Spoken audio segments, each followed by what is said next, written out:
Five Nights at Freddy's Security Breach has many places to behold. Among them is Monty's Gator Golf, an attraction with a jungle-like environment, a calm place with a not-so-calm inhabitant, even if the advertising tells you otherwise. Welcome to Monty's Gator Golf, home of the Hurricane Hole-in-One. We're currently closed for the night. Come back soon. Here starts the tale of Montgomery Gator, who was a sole performer in his one-man jug band. But his role will soon change into a brutal and uncontrollable force, because something sinister is about to happen.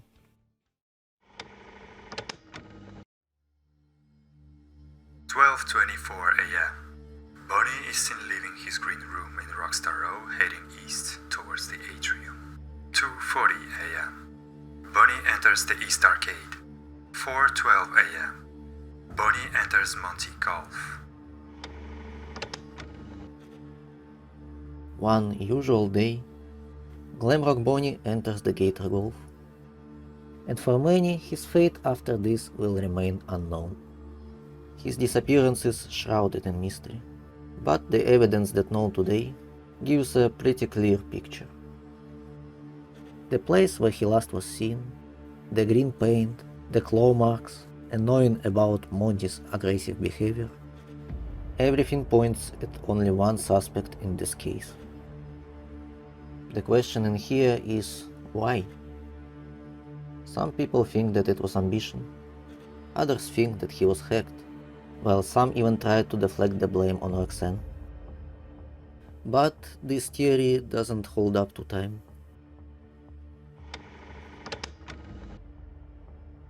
With Bunny out of commission, we're making Monty the new bass player. Parts and service has already done the proper adjustments. This could be a good thing. Monty could be even more popular than Bonnie. Whatever the reasons, the management of Fazbear Entertainment didn't seem to have any problems with that, which might indicate that something else was here at play. He walks through every security door as if he owns the place. No, I can find him. It won't be like the last one. As Bonnie discovered something that he wasn't supposed to. Was he lured into a trap and Monty was just used as a weapon?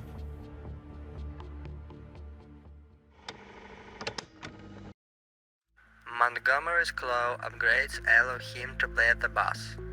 Following performance, he mostly uses them to cause damage. The fence repairs are getting costly. Monty was known for having aggressive tendencies. But after replacing Bonnie as a bass guitar of the group and getting new clothes, his anger issues began to appear more often, as he now had easier time with breaking stuff. However, this wasn't causing any real problems, until Megapixaplex had installed the Storyteller 3, with Mimic 1 program inside. Montgomery Gator also exhibited disturbing changes. The alligator featured in Monty's Gator Golf was the quintessential rockstar with a red mohawk, star-shaped sunglasses, and purple shoulder pauldrons. Monty was a performing gator.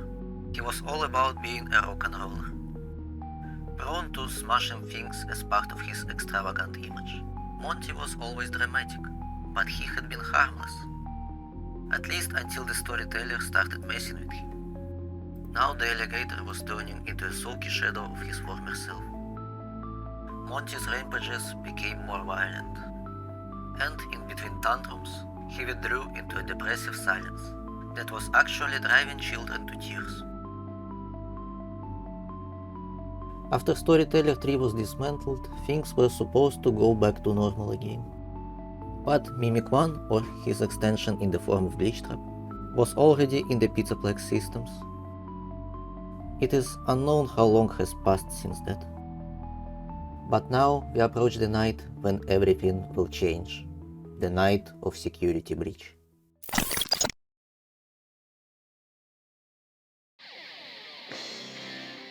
In the night when Gregory gets stuck in the Pixaplex, glam rock band puts up a concert. at which one can see that Monty and Freddy seems to have some sort of tension between them. After that, Freddy glitches out and the concert is stopped.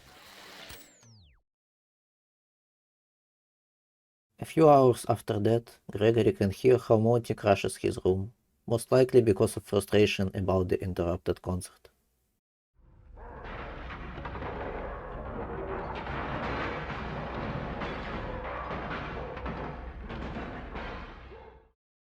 While Freddy tries to get Gregory through the utility tunnels, Vanessa informs him that she searches for a kid and already alerted the others. We're like 15 minutes from closing and some kid is sneaking around backstage. If you see anything, notify me immediately.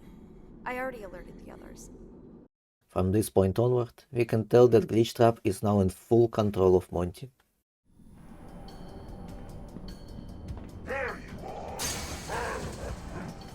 When Gregory tries to get to the lobby, Monty shatters the gate behind him and starts the chase with the weird noises between roaring and barking.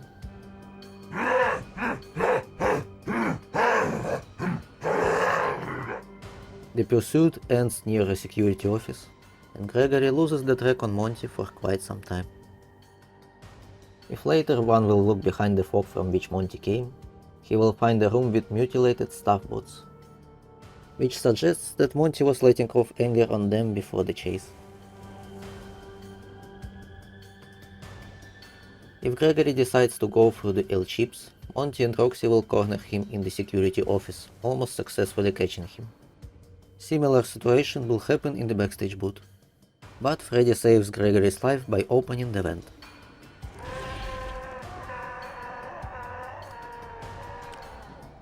Later on, Monty can be seen patrolling the area near the stage, while our heroes will try to get to the parts and service. It is worth mentioning that Monty's lines towards Gregory are usually sound not really friendly. While Chica and Roxy sometimes sound like they are trying to help, his tone usually shifts between anger and confusion. Run, run, run! You can hide, but you can't hide! There will also be a moment where Vanessa threatens Freddy to be replaced by Monty. If you're part of this, you're scrap. Monty will run the shows until Parts and Service can slap your casing underneath Endo. Hang out here for a while. I gotta find that kid. And she is not joking, as in one of the non-canon Security Breach endings, Monty does replace Freddy. Even after all these events, Freddy will be adamant that his friends are not capable of hurting a guest, and he doesn't make an exception for Monty. They are not capable of hurting a guest. None of us are. It would go against our programming. Nevertheless, Gregory will decide to decommission everyone and starts to collect the information to find a better way of dealing with Monty. He searches Monty's green room, which lies in absolute chaos. And this is when he finds a very curious note that can give a different outlook on Monty's persona. Monty didn't show up for the main stage performance again. We found him in the same place we always do, the catwalks over Monty Golf. We can't have a repeat of last month. Someone hit the hole-in-one and the hurricane bucket knocked him down. Both legs were broken and required emergency parts and service work.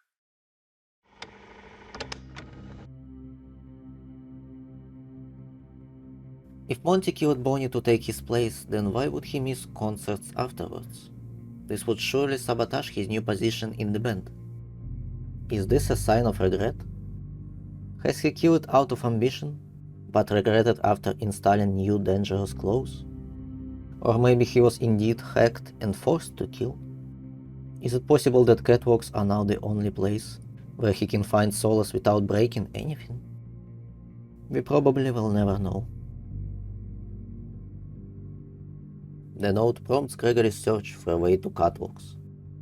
He makes his way to the Gator Golf, finds a fast cam and a ticket to Mazercise, which has a vent that leads straight to the catwalks. He finds Monty riding a cart, and as soon as Monty sees him, a thunderous roar shakes the walls.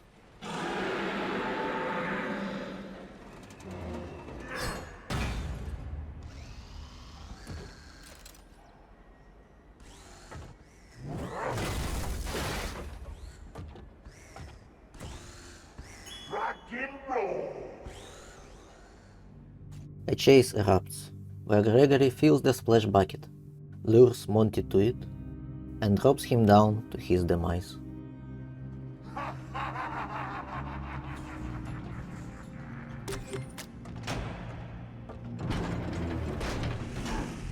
And the last thing one can see on Monty's face is fear.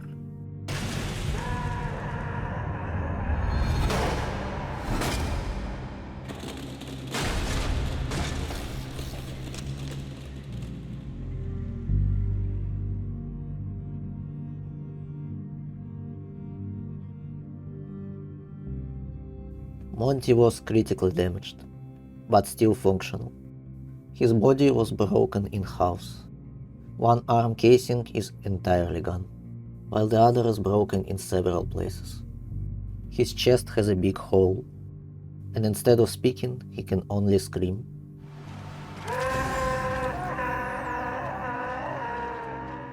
It appears that he lost his sanity, be it out of pain or out of fear to be replaced. After all, he knows how easy it is to replace someone. In this state, he will try to chase Gregory in the latter part of the night, but with his crippling speed to no avail. And with Pizzaplex and inside, the night is over. Pizzaplex collapses and gets abandoned, while Monty was left to crawl the darkness. And so we are jumping into the ruin. When Cassie enters the ruined Pizzaplex, Monty was the first aggressive animatronic that she encountered. He jumped out of the pipe, pushing her into the sewer channel.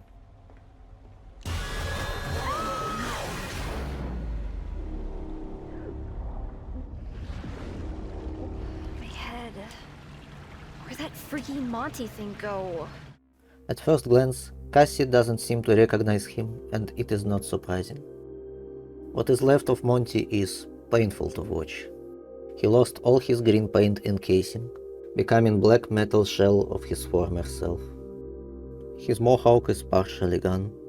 One his eye seemed to malfunction and emit red light, while his mind went into a complete animalistic madness.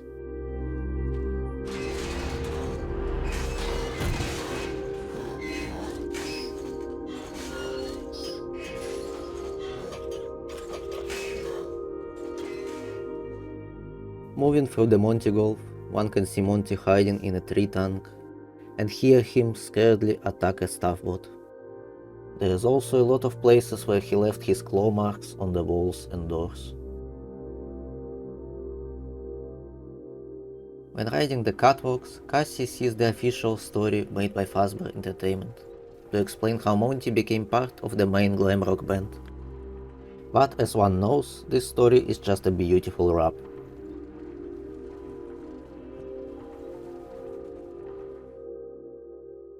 Cassie finds Bonnie's body inside a hidden room behind the Bonnie Bowl. Is this the place where he was killed? Or was he moved here from Monty Gulf?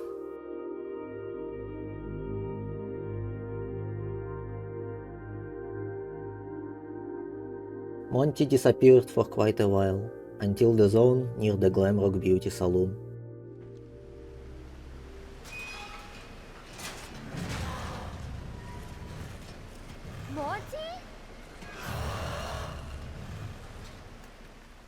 Monty has crashed from the ceiling into the water, and Cassie carefully jumps on the platforms to avoid him.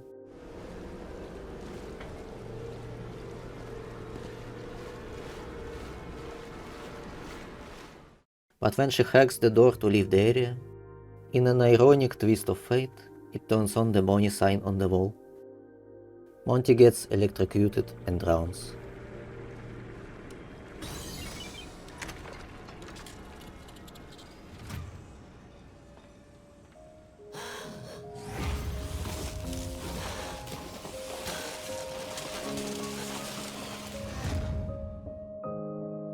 The door closes, and this is the last time we see the Montgomery Gator.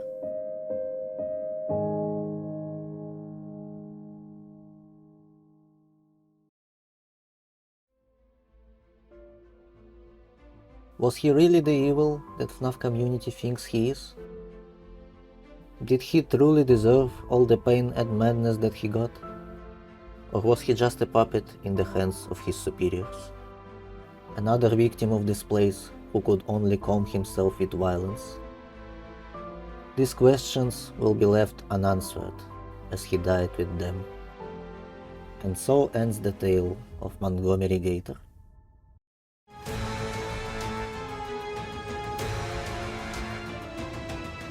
There you are!